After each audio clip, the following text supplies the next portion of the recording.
Hello, everyone. Another great Sunday of football here in the NFL. I'm just here to kind of run down a little Monday show for us over here on Sportsneak. Let's overreact. Let's take some of the stuff that happened there on Sunday and let's really overreact and make some bold predictions for the season. So I'm going to start. I'm going to go through 3 every week. And if you like the content, if you think my reactions are way too bold, then go ahead and comment below. I'm gonna go way over the top on some of these, and some of them are just gonna be some normal fantasy relevant statistics, or maybe guys to draw to in DFS or possibly in your season long. But let's have some fun with this video. If you think I didn't react to something, maybe throw it down in the comments, and like and subscribe if you like what we're doing over here at Sportsneak. Trying to bring you guys some fun relevant content for the NFL season.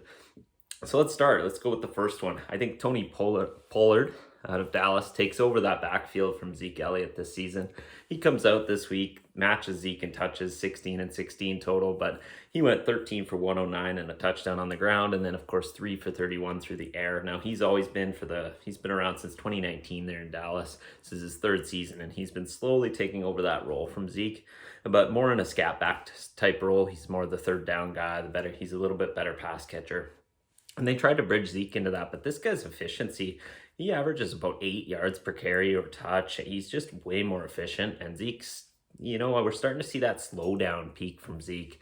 And I think this is where Pollard kind of jumps in. And I think he takes over that role this season. And with that said, I think he's going to lead him to kind of that starting job. Bold prediction, pick him up in your fantasy leagues, guys. I think he finishes as a high RB2. Low RB1 this season, and that's great for fantasy. And then in DFS, look for him. He's usually cheaper because, of course, they still lean Zeke at a higher price. So I love this play. I think he's just more efficient, and he's a great fantasy running back. Catches a lot of passes, plays that 3rd down role. So look to him. So that's bold prediction number 1. Now let's move over to one that's more obvious to anyone here. We got Gronk and Brady. I mean, these two guys connect in every play of the game, it seems. Every catch Gronk has is such a high value target, and it seems like such an easy open target that I look to this to continue. And he's had 13 targets through 2 games so far in 2021 season, 4 touchdowns, about 150 yards. So he's not going to get you those huge yardage games, but this is the guy that Brady's looking to in the red zone. So you're going to see TD value here week in and week out. These two have a lot of fun down there in Florida with their, Monday weekly video that they do on the lawn chairs out at the field. But I think these two are looking to set a record. I really do. I think there's some fun here. I think, overreact here. Let's go. Gronk leads the league in touchdowns this season. I think he's going to average probably a good chance at 1 per game. As long as he plays all the games. I mean, mind you, the last few weeks he probably won't play. But I think he's up there in leading the league in touchdowns. And I think Brady's going to continue to look his way. He's kind of like that safety valve. And these two are looking to enjoy a great retirement, setting as many records as possible down there in Florida. So, not out of the ordinary, but, I think him leading the league in TDs is a bold prediction. And let's overreact. Let's 4 TDs through 2 games. Let's say he leads the league at the end, 1 TD average per game.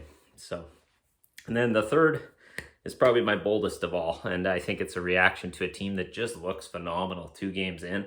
And that's Las Vegas. And that stadium, when they played there on Monday night, was electric. So I think that is also going to carry them forward throughout the season. But my bold prediction is that they win the AFC West over KC. I think KC still makes the playoffs. I think both these teams make the playoffs there. One of them picking up that wild card. But, bold prediction, they take out KC, maybe split the season series 1-1, and then, overtake them overall. But if this team remains healthy, I don't know. Vegas looks really, really good. The defense is kind of rallying. That was always their weak point the last 2 years, with Max Crosby now kind of coming into his own, a great pass rusher. 5 sacks and 1 pick here through 2 games against pretty good teams. I mean, Baltimore and Pittsburgh aren't slouches. And also, Baltimore and Pittsburgh aren't like high turnover teams and, high sack teams with Lamar Jackson. And typically, Ben Roethlisberger is a quick thrower, so you won't see too much action by way of sack. I mean, Baltimore's offensive line is looking pretty ugly here to start the season. But overall, I think it's a great spot for Las Vegas to just come out and stomp this year. I mean, look at their team. The talent is just kind of all across the board, and I really like the setup. Derek Carr's a sufficient quarterback, I would call him.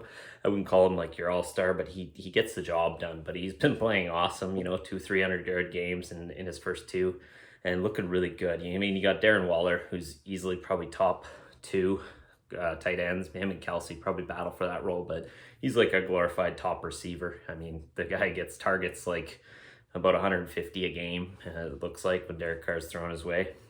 Henry Ruggs is starting to come into his own in his second year here, and he's the speed guy. And they need that, take the top off, and that allows those underneath routes to become more open when the safety has to help. Renfro and Edwards both looking like good secondary receivers, and that's really what you need. You need some depth in that offense. Guys, when they're really bracketing Waller, or they're kind of covering the Ruggs play, that you can really rely on, and Edwards and Renfro have been showing up for that.